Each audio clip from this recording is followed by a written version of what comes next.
എല്ലാവർക്കും നമസ്കാരം. പുതിയൊരു ക്ലാസ്സിലേക്ക്, പുതിയൊരു ലെസണിലേക്ക് എല്ലാവർക്കും സ്വാഗതം. നമ്മൾ കഴിഞ്ഞ ക്ലാസ്സുകളിൽ സംസാരിച്ചത് ധാട്ടവരിശകൾ, അതിനെക്കുറിച്ചാണ്. സമഗരി സരിഗമ, സഗരിഗ സരിഗമ, സമഗമ റിഗ സരി, സമഗരി സരിഗമ, അങ്ങനെ അതുപോലുള്ള ഒരു 3-4 ധാട്ടവരിശകളെ കുറിച്ചാണ് നമ്മൾ പാടിയതും അതിൻ്റെ ഡീറ്റെയിൽസാണ് നമ്മൾ കഴിഞ്ഞ ക്ലാസ്സുകളിൽ നമ്മൾ എടുത്തത്. 2 ആഴ്ച ഗ്യാപ്പ് വന്നു. അപ്പോൾ അതിന് ശേഷമാണ് ഇപ്പോൾ നമ്മൾ 2 ആഴ്ചയ്ക്ക് ശേഷമാണ് ഇപ്പോൾ ഒരു ക്ലാസ് ഇടുന്നത്. ചില സാങ്കേതിക പ്രശ്നങ്ങൾ കൊണ്ടാണ്. അപ്പോൾ ഇന്ന് നമ്മൾ പറയുന്നത് അതിൻ്റെ തുടർച്ച തന്നെയാണ്. നമ്മൾ സാധാരണ കർണാടക സംഗീതം പഠിക്കുമ്പോൾ സപ്തസ്വരം 4 കാലങ്ങൾ, സരളി വരിശകൾ, മധ്യസ്ഥായി വരിശകൾ, ജണ്ടവരിശകൾ, വക്രജണ്ടവരിശകൾ, ധാട്ടുവരിശകൾ, ഇത്രയും ഇപ്പോൾ നമ്മൾ ഇതേ ഓർഡറിൽ ഇപ്പോൾ നമ്മൾ പറഞ്ഞു വന്നു. ഇനിയിപ്പോൾ നമ്മൾ ആ സ്വരസ്ഥാനങ്ങളൊക്കെ ഏകദേശം ഒന്ന് ആയിക്കഴിഞ്ഞാൽ പിന്നെ നമ്മൾ അടുത്തത് നമ്മൾ ഏറ്റവും പ്രധാനപ്പെട്ട കർണാടക സംഗീതത്തിലെ തന്നെ ഏറ്റവും പ്രധാനപ്പെട്ട ഒരു എക്സർസൈസാണ് താരസ്ഥായി വരിശകൾ. താരസ്ഥായി വരിശകൾ, മേൽസ്ഥായി വരിശകൾ എന്ന് പറയും. ഹയർ ഒക്ടേവ് നോട്ട്സ് എന്ന് പറഞ്ഞാൽ നമ്മൾ സരിഗമപദനിസ എന്ന് പാടിക്കഴിഞ്ഞാൽ അവസാനത്തെ സായുടെ മുകളിലേക്കാണ് ഈ സ്വരങ്ങൾ മുഴുവൻ പോവുക. അപ്പം നമ്മുടെ ശബ്ദത്തിൻ്റെ ഹയർ നോട്ടിലേക്കുള്ള ഫ്രീക്വൻസി കൂട്ടാൻ വേണ്ടി നമ്മൾ ഉപയോഗിക്കുന്ന ആ മുകളിലേക്ക് വരുന്ന നോട്ടുകൾ ഒക്കെ നമുക്ക് കൃത്യമായിട്ട് പാടാനും നമ്മുടെ ത്രോട്ടിൻ്റെ ഒരു ഫ്രീക്വൻസി അല്ലെങ്കിൽ ആ ഒരു കപ്പാസിറ്റി കൂട്ടാനൊക്കെ നമ്മൾ ഏറ്റവും കൂടുതൽ ഉപയോഗിക്കുന്ന ഒരു പ്രാക്ടീസ് ചെയ്യാൻ ഉപയോഗിക്കുന്ന ഒരു ലെസണാണ് താരസ്ഥായി വരിശകൾ. നമ്മളെ സ്ഥായികൾ എന്ന് പറഞ്ഞു കഴിഞ്ഞാൽ സാ മുതൽ അടുത്ത സാ നീ വരെ, സരിഗമപദ നീ, ഇതാണ് ഒരു സ്ഥായി എന്ന് പറയുന്നത്. അപ്പോൾ അതിൽ 12 നോട്ടുകൾ വരും. പിന്നെ സരിഗമപദ നി സാ, ഈ സാ എന്ന് പറയുന്നത് അടുത്ത റേഞ്ചിലേക്ക് നമ്മൾ കയറാനുള്ള സായാണ്. സരിഗമപദ നി സരിഗമപ, അങ്ങനെ മുകളിലേക്ക് പോകാനുള്ളതാണ്. അതുപോലെ സനിധപമഗരി സാ, അത് കഴിഞ്ഞാൽ പിന്നെ നീത താഴേക്ക് വരാനുള്ള അടുത്ത റേഞ്ചിലേക്ക്, ബേസിലേക്ക് പോകും. അപ്പോൾ സ്ഥായികൾ എന്ന് പറയുന്നത് ഒരു 12 നോട്ട്സിൻ്റെ ഒരു സെറ്റ് ഓഫ് 12 നോട്ട്സ്, ഒരു 12 സ്വരസ്ഥാനങ്ങൾ വരുന്ന ഒരു ഏരിയയാണ് നമ്മൾ അതിൻ്റെ ആ ഒരു മൊത്തത്തിലുള്ള ആ ഒരു 12 സ്വരസ്ഥാനങ്ങൾ വരുന്ന ആ ഒരു ഫ്രീക്വൻസിയാണ് നമ്മൾ ഒരു സ്ഥായി എന്ന് പറയുന്നത്. അതിൽ 12 നോട്ട്സ് വരും. നമ്മൾ സാധാരണ പറയുമ്പോൾ സരിഗമ പദ നീ വരെ, അത് കഴിഞ്ഞാൽ അടുത്ത സാ എന്ന് പറഞ്ഞാൽ അടുത്ത റേഞ്ചിലേക്ക് പോകാനുള്ളതാണ്. മനസ്സിലായോ? അപ്പോൾ അങ്ങനെ അതാണ് സ്ഥായി എന്ന്. സ്ഥായി ഇതിന് 5 ഒക്ടേവ്സ് ആണുള്ളത്. 5 സ്ഥായി. അത് നമുക്ക് വേറൊരു ക്ലാസ് വിശദമായിട്ട് ഞാൻ പറഞ്ഞു തരാം. ഇപ്പോൾ നമ്മളൊന്ന് ഒരു ബ്രീഫായിട്ട് പറയുകയാണ്. സ്ഥായികൾ എന്ന് പറയുന്നത് 5 സ്ഥായികളാണ് നമുക്കുള്ളത്. അതിൽ ഏറ്റവും പ്രധാനമായി നമ്മളൊരു വോക്കൽ കോഡ്, നമ്മുടെ ഒരു മനുഷ്യൻ്റെ ഹ്യൂമൻ ബീയിങ്ങിൻ്റെ വോയിസ് കൊണ്ട് നമുക്ക് കവർ ചെയ്യാൻ പറ്റുന്നത് 3 സ്ഥായികളാണ്. ഒന്ന്, നമ്മൾ പാട്ടുകളെല്ലാം തുടങ്ങുന്നത് മിഡിൽ ഒക്ടേവിലാണ്. അത് മധ്യസ്ഥായിലാണ്, മധ്യത്തിലാണ് നമ്മൾ പാട്ടുകളൊക്കെ തുടങ്ങുക. പിന്നെ അവിടെ നമ്മൾ താഴേക്ക് വരും. അപ്പം താഴത്തെ ഒരു സ നീ ധ പ, ഒരു 4 നോട്ട് അല്ലെങ്കിൽ 5 നോട്ട് താഴേക്ക് പാടാൻ പറ്റണം, ബേസിലേക്ക് വരാൻ പറ്റണം. അതുപോലെ തന്നെ മുകളിലത്തെ സായിന്ന് ഒരു 4-5 നോട്ട് മുകളിലേക്ക് നമുക്ക് പാടാൻ സാധിക്കണം. മുകളിലത്തെ ഒരു പഞ്ചമം വരെ, താഴത്തെ ഒരു പഞ്ചമം വരെ. പഞ്ചമം പറഞ്ഞ പ. സരിഗമ പദനിസ അത് പാടി കഴിഞ്ഞാൽ ഇപ്പോൾ സരിഗമ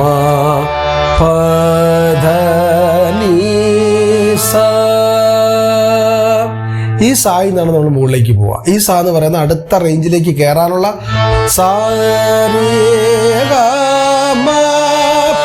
അങ്ങനെ മുകളിലേക്ക് പോകാനുള്ളതാണ് ആ സായി എന്ന് പറയുന്നത്. അപ്പോൾ ഈ മുകളിലേക്ക് പോകുന്നതാണ് താരസ്ഥായി അല്ലെങ്കിൽ ഹയർ ഒക്ടേവ് നോട്ട്സ് അല്ലെങ്കിൽ അപ്പർ സ്ഥായി നോട്ട്സ് എന്നൊക്കെ നമ്മൾ പറയുന്നത്. മനസ്സിലായോ? അതുപോലെ നമ്മൾ താഴേക്ക് വരുമ്പോൾ ആദ്യത്തെ സായുടെ താഴേക്കാണ് വരിക.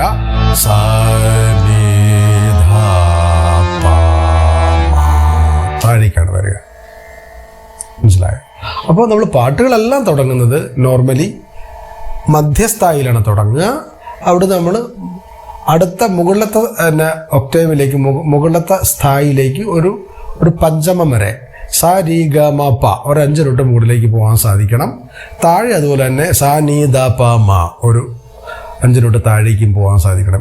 ഇത്രയും റേഞ്ച് നമ്മുടെ വോയിസിന് കവർ ചെയ്യാൻ പറ്റിക്കഴിഞ്ഞാൽ നമുക്ക് എല്ലാ പാട്ടുകളും, എല്ലാ കീർത്തനങ്ങളും, എല്ലാ ടൈപ്പ് കീർത്തനങ്ങളും, ഒരുപാട് ഹൈറിലേക്ക് പോകുന്ന കീർത്തനങ്ങളും പാട്ടുകളും, ലോയിലേക്ക് പോകുന്ന കീർത്തനങ്ങളും പാട്ടുകളും എല്ലാം നമുക്ക് പാടാൻ സാധിക്കും. അപ്പം അതിനുള്ള 2 എക്സർസൈസാണ് താരസ്ഥായി വരിശകളും മന്ത്രസ്ഥായി വരിശകളും. അപ്പം നമ്മൾ മെയിനായിട്ട് ഉപയോഗിക്കുന്നത് 3 സ്ഥായികളാണ്. ഒന്ന് മധ്യസ്ഥായി, അത് നമ്മൾ പാട്ട് തുടങ്ങുന്ന സ്ഥായിയാണ് മധ്യസ്ഥായി. അതിൻ്റെ തൊട്ട് താഴെ പറഞ്ഞാൽ ആദ്യത്തെ സ്ഥായിയുടെ താഴേക്ക് വരുന്ന റേഞ്ചിന് നമ്മൾ പറയുന്നത് മന്ത്രസ്ഥായി എന്നാണ്. മന്ത്രസ്ഥായി. അതുപോലെ നമ്മുടെ സരിഗമപദനിസ ഈ സായിയുടെ മുകളിലേക്ക് വരുന്ന ആ സ്ഥായിക്ക് നമ്മൾ പറയുന്നതാണ് താരസ്ഥായി അല്ലെങ്കിൽ മേൽസ്ഥായി അല്ലെ ഹയർ ഒക്ടേവ് നോട്ട്സ് എന്ന് പറയുന്നത്. അപ്പോൾ നമ്മൾ ഇന്ന് പഠിക്കുന്നത് ഈ താരസ്ഥായിയെക്കുറിച്ചാണ്. അത് 5 ടൈപ്പ് എക്സർസൈസാണ് അതിൽ വരുന്നത്. അത് നമ്മൾ ഓരോന്നോ 2 ആയിട്ട് നമുക്കൊരു ക്ലാസ്സിൽ പറഞ്ഞു പോകാം. അതുകൊണ്ട് നമ്മൾ ഇന്ന് പറയുന്നത് താരസ്ഥായി വരിശകളിൽ 1ാമത്തെ വരിശയാണ്. അത് ആദ്യം ഞാനൊന്ന് പറയാം, ജസ്റ്റ് ഒന്ന് കേട്ടോളൂ. എല്ലാവരും എഴുതിയെടുക്കണം.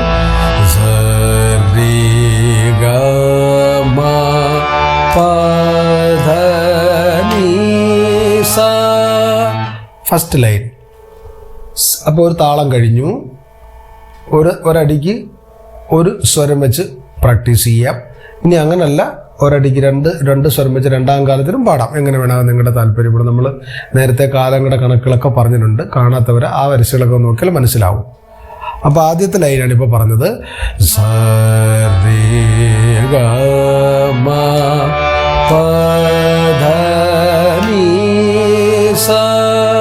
First line. പിന്നെ അടുത്ത ലൈൻ ഒരു സായും 3 ദീർഘവും. അപ്പോൾ 4 സ്വരമായി. വീണ്ടും സ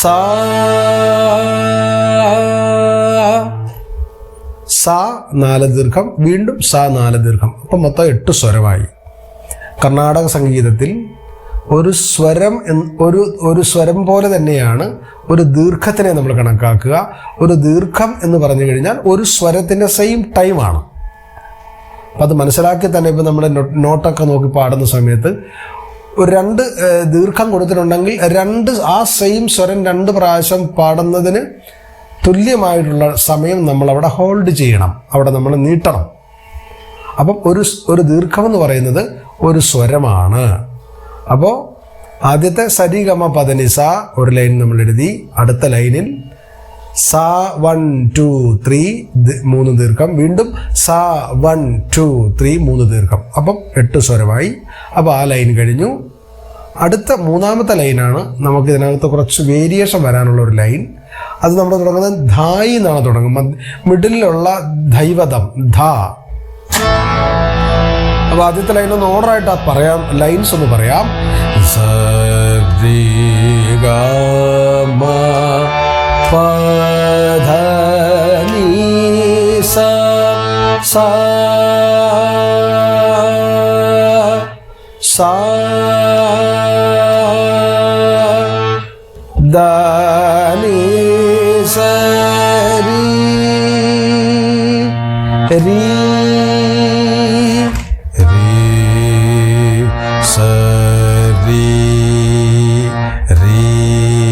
ഈ രീതി തന്നെയാണ് നമ്മൾ മുകളിൽ പാടുന്നത്.